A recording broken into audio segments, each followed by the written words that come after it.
Hello dear student, आज की class में हम बताएंगे क्लास नाइन्थ का कार्य तथा ऊर्जा अध्याय 11 है। लगभग आपको ऐसा पढ़ाऊंगा, ऐसा बताऊंगा, आप सब कुछ समझ जाएंगे। एक एक क्वेश्चंस बताऊंगा जिसमें आप एक एक फार्मूला बताऊंगा। जो फार्मूला मैं ऐसे इस ट्रिक से फार्मूला बताऊंगा आपको, या इस ट्रिक्स से आपको क्वेश्चन बताऊंगा कि आप क्वेश्चंस देखते ही लगा लोगे। तो गाइस चलिए, टाइम मतलब फालतू ना गंवाते हुए चलिए हम क्लास को आगे बढ़ाते हैं। तो इसमें गाइस आता क्या है, इसमें आता है यही कार्य और ऊर्जा। चैप्टर का नाम है, तुम्हारा चैप्टर का नाम क्या है? कार्य तथा ऊर्जा। कार्य तथा ऊर्जा, यहाँ पर आ गया कार्य तथा ऊर्जा। और अंग्रेजी में बात करें तो वर्क एंड एनर्जी, ENERGY,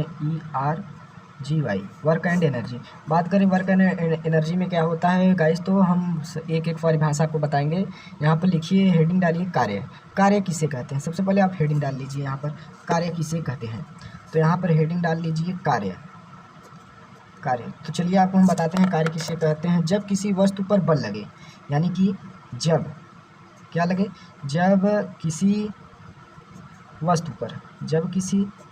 वस्तु पर क्या लगे, बल लगे तथा वस्तु, मतलब इसमें क्या होता है, तथा वस्तु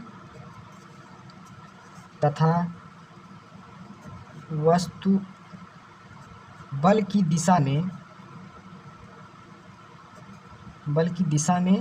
विस्थापित हो, बल की दिशा में विस्थापित हो, तब क्या कहलाता है, कार्य। और तथा विस्थापन के गुणनफल को हम कार्य कहते हैं। यानी कि जब किसी वस्तु पर बल लगे तथा वस्तु बल की दिशा में विस्थापित हो, और बल तथा विस्थापन के गुणनफल को, बल तथा विस्थापन के गुणनफल को ही कार्य कहते हैं। सिंपल सी बात बताएं, कार्य कहते हैं। इतना लॉन्ग परिभाषा आप ज़्यादा लॉन्ग नहीं है, सिंपल से अगर बात करें तो आप ये भी कर सकते हैं कि बल तथा विस्थापन के गुणनफल को हम कार्य कहते हैं। कार्य बराबर क्या होता है, फार्मूला, कार्य इक्वल टू बल गुणे विस्थापन, बल गुणे विस्थापन। कार्य को हम W से प्रदर्शित करते हैं, और बल को F से प्रदर्शित करते हैं, और विस्थापन को S से। इतना तुम्हारा क्या हो गया, फार्मूला। इतना तुम्हारा फार्मूला होगा। तो अगला नोट पॉइंट कहता है कि यदि किसी वस्तु पर, नोट पॉइंट यहाँ पर लिख लीजिए। यदि कह क्या रहा है, यदि किसी वस्तु पर, कह रहा है कि यदि किसी वस्तु पर F बल लगाने से, यानी कि F बल लगाने से क्या कह रहा है, पहले सुन लीजिए आप। कहता है कि यदि किसी वस्तु पर F बल लगाने से वस्तु का विस्थापन, जो वस्तु का विस्थापन होगा, वस्तु का विस्थापन किस पर होगा, थीटा दिशा में होगा, कोण पर। क्योंकि बल की दिशा, वस्तु का विस्थापन बल की दिशा में होगा। यदि थीटा दिया मतलब कोण, यदि किसी कोण पर होगा, जैसे बल भी इधर लग रहा हो, जैसे मान लीजिए पहले आपको ये बता दे रहा था, उसके बाद हम चित्र में समझाते हैं। बल की दिशा से थीटा कोण पर हो तब कब होगा, जब इस प्रकार मान लीजिए आप बना रहे हैं, यहाँ पर थीटा कोण है, यहाँ पर क्या लगा रहे हैं, आप बल लगा रहे हैं इस दिशा में, तो आपका विस्थापन यदि इस दिशा में है, तब की बात कर रहा है। तब की बात क्या कह रहा है, कहता है कि बल द्वारा किया गया कार्य। तब फार्मूला, यदि किसी थीटा कोण पर बल की दिशा में क्या विस्थापित होता है वस्तु, जब यह बल लगे, अगर वही बल की दिशा में वस्तु विस्थापित होता है थीटा कोण पर, तब उसका फार्मूला क्या होगा, फार्मूला यही होगा कि W equal to F S cos theta. ये तुम्हारा फार्मूला हो गया। ये तुम्हारा इम्पोर्टेंट फार्मूला है, क्योंकि ये फार्मूला जब तुम याद करोगे तभी तुम्हें क्वेश्चन से आएंगे। अगला नोट पॉइंट कहता है कि यह एक अदिश राशि है, यह एक अदिश राशि यह एक अदिश राशि है। इतना तुम्हारा हो गया नोट पॉइंट। फिर कहता है इसका SI पद्धति में इसका मात्रक। SI पद्धति में हमेशा SI पद्धति में लिखा जाता है, जहाँ भी लिखा जाता है SI पद्धति में मात्रक इसका क्या होगा, इसका मात्रक हो, कार्य का मात्रक होता है, तुम इससे भी निकाल सकते हो न्यूटन मीटर। क्योंकि देखो अभी बता रहा हूँ कैसे निकलेगा। न्यूटन मीटर, बल का मात्रक न्यूटन, विस्थापन का बल का मात्रक न्यूटन, और विस्थापन यानी कि दूरी का मात्रक मीटर। यही होगा, हमेशा यही लिखेंगे हम, जहाँ भी कार्य का मात्रक होगा यही लिखेंगे। तो फिर अब अगले स्टेप पे चलते हैं। अगले स्टेप में क्या कहता है कि सीजीएस पद्धति में अगर इसका मात्रक बात करें तो सीजीएस पद्धति में कहीं पूछा नहीं जाता है, तो सीजीएस पद्धति में इसका मात्रक होगा अर्घ। आप लिख सकते हैं सीजीएस पद्धति में अगर बात करें तो इसका मात्रक होता है क्या, अर्घ लिख सकते हैं, अर्घ भी लिख सकते हैं। और अथवा में SI पद्धति में एक मात्रक और होता है, आप लिख सकते हैं जूल। कार्य का मात्रक हमेशा जूल या न्यूटन प्रति मीटर। इतना तो न्यूटन मीटर होगा, न्यूटन मीटर। यहाँ पर सॉरी, यहाँ पर प्रति नहीं है ना, तो यहाँ पर न्यूटन मीटर होगा, ये नहीं होगा। उसके बाद में अगला स्टेप में आपको बताते हैं। कहता है पहला स्टेप में, तो पहला स्टेप में क्या कहता है कि वस्तु पर कोई बल लगाना चाहिए, वस्तु विस्थापित होनी चाहिए। प्रथम स्थिति में क्या होगा, यदि बात करें, कह रहा है कि प्रथम स्थिति यहाँ पर प्रथम स्थिति, एक पॉइंट आपको नोट पॉइंट बताते रह जाएंगे जो कि आपको समझ में आता है। प्रथम स्थिति में क्या कहता है कि यदि विस्थापन या तो स्टूडेंट लाइट थोड़ा कट गई थी, कैमरे में थोड़ा प्रॉब्लम आ गई थी, यानी कि मोबाइल से बनाता हूँ वीडियो गाइस, तो यदि वीडियो की क्वालिटी लो हो तो गाइस क्वालिटी बढ़ा लेना। इसलिए थोड़ा वहाँ पर क्या हुआ, मेरे को जो जहाँ पर कैमरा फिट किया था वहाँ पर थोड़ा प्रॉब्लम आ गई थी, थोड़ा हलचल मच गया था, मतलब थोड़ा मिस्टेक से मेरे हाथ से लगा तो गिर गया, इसलिए थोड़ा वीडियो कट हो गया गाइस। तो अगले कहता है कि प्रथम स्थिति में क्या कहता है, प्रथम स्थिति में कहता है यदि विस्थापन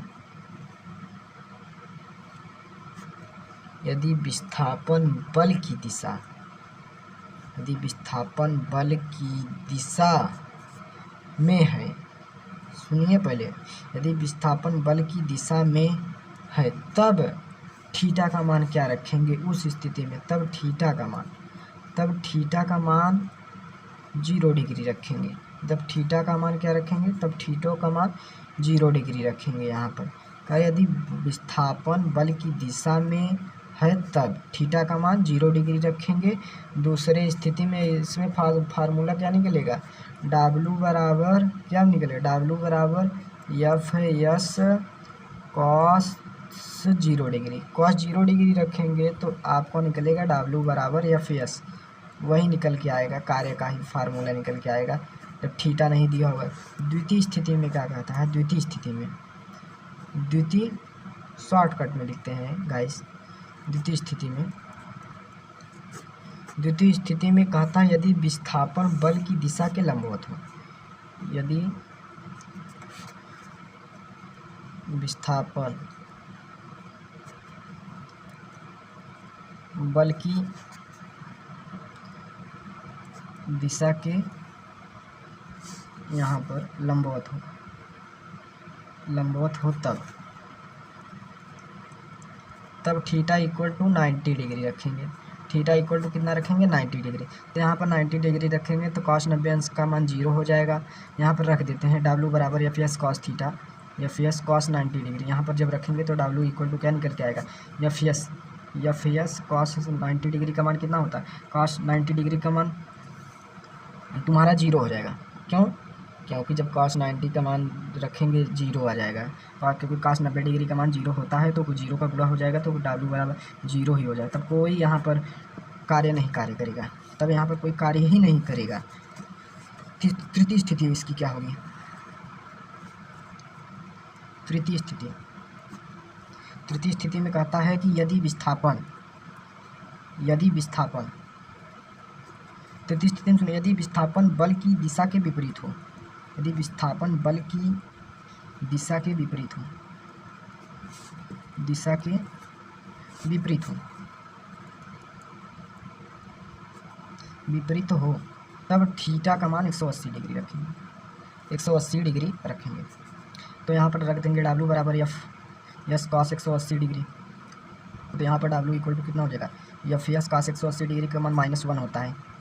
आप जब फिजिक्स लगा रहेंगे तो थोड़ा सा आप कुछ ना कुछ याद करके आइए, तब ज़्यादा बेटर रहेगा, क्योंकि कॉस 180 डिग्री का मान आपको मैथ में मिल जाएगा। कॉस 180 डिग्री का मान -1 हो जाएगा, तो क्या होगा -FS, माइनस यहाँ पर क्या हो जाएगा FS, इतना हो जाएगा। आप इतना आप पढ़ेंगे तो धीरे धीरे आप पढ़ते रहेंगे, मैं बताता जाऊंगा, आप समझते जाएंगे। फिर अब इतना हो गया, मतलब इतना तो कार्य में हुआ, इतना क्या हुआ, इतना तो कार्य में हुआ। अब अगला कहता है कि 1 जूल कार्य करे तब क्या होगा स्थिति, तब इसके बारे में हम बता रहे हैं।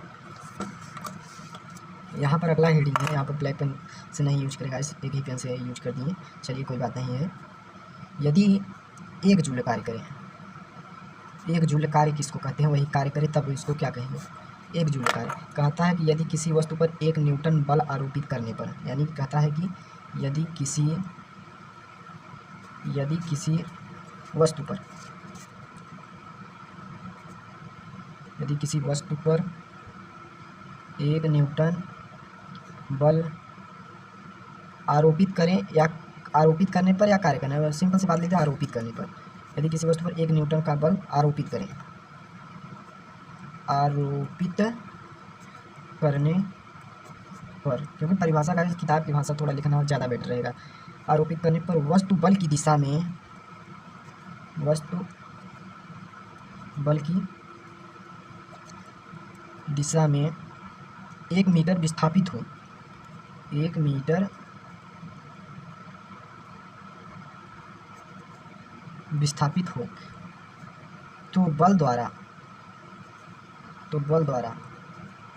वस्तु पर किया गया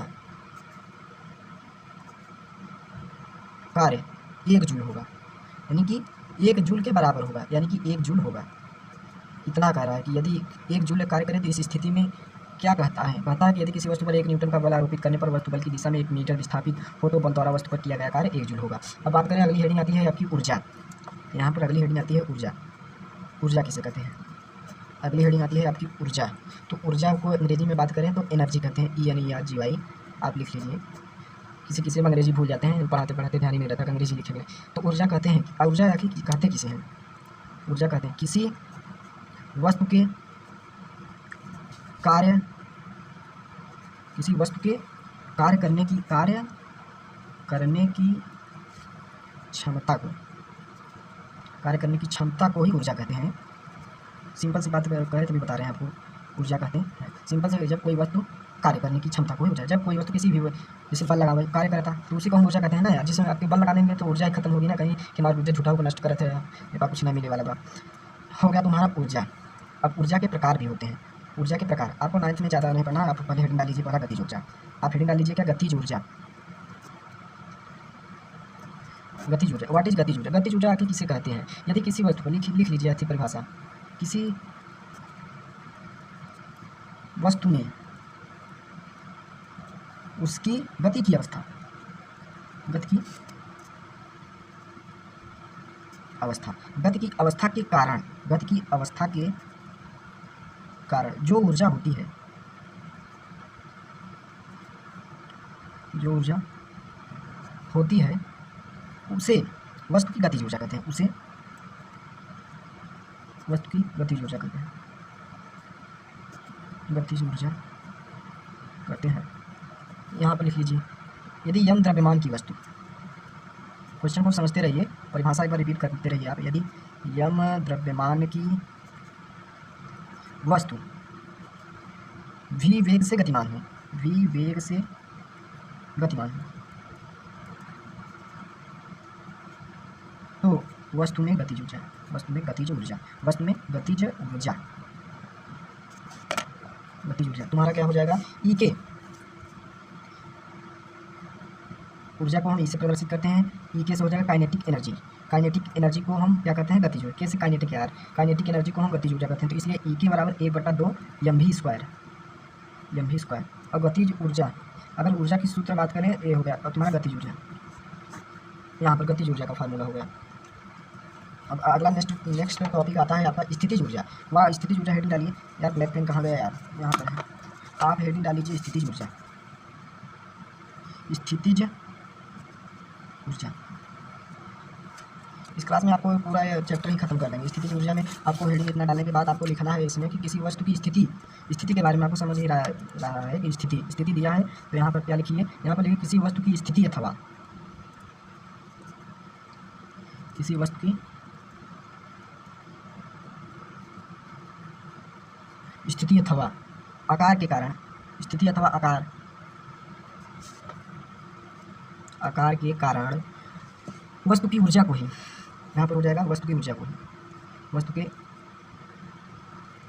ऊर्जा को ही स्थितिज ऊर्जा यानी कहते हैं यार, ऊर्जा को स्थितिज ऊर्जा कहते हैं, स्थितिज ऊर्जा कहते हैं। अगर बात करें तो ये कोई यम द्रव्यमान की वस्तु है, फार्मूला है इसका, सबसे मेन टॉपिक है आपको फार्मूला।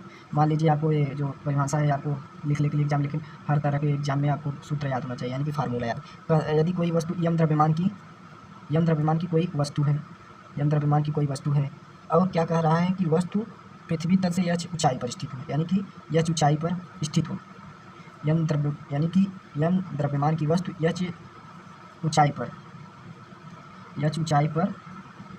स्थित हो। यहाँ पर गाइस मतलब पेज खत्म हो गया है, तो यहाँ पर थोड़ा लिखने में दिक्कत हो रहा है, तो अगले इसी में थोड़ा बता दे रहे हैं, तो नेक्स्ट टॉपिक अगले पेज से बताएंगे। स्थित हो तब स्थितिज ऊर्जा, यानी कि यम द्रव्यमान की कोई वस्तु, यम यहाँ पर लिख लीजिए, आपको नहीं समझ में आता, यम द्रव्यमान की वस्तु या ऊंचाई पर स्थित हो तब स्थितिज ऊर्जा का फार्मूला हो जाएगा पी क्यों लिखा, क्योंकि यहाँ पर potential energy, POTENTIAL potential energy, इसलिए EP बराबर mgh। ये मेन फार्मूला है, कुछ याद करो या ना करो, ये फार्मूला जरूर याद करो। mgh, जहाँ जी क्या है, गुरुत्वीय त्वरण यार, आप लोग जानते होंगे गुरुत्वीय त्वरण, ये गुरुत्वीय त्वरण होगा। अब अगला टॉपिक में आपको बताएंगे क्या, चलिए बताते हैं।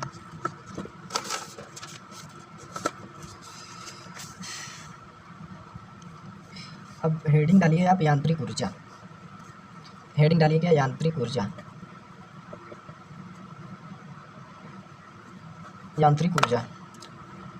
हेडिंग डालिए, तो लिखिए परिभाषा, किसी वस्तु में गतिज ऊर्जा, वही किसी वस्तु में, दोनों मिला के रहेगा और क्या रहेगा, तो किसी वस्तु में गतिज ऊर्जा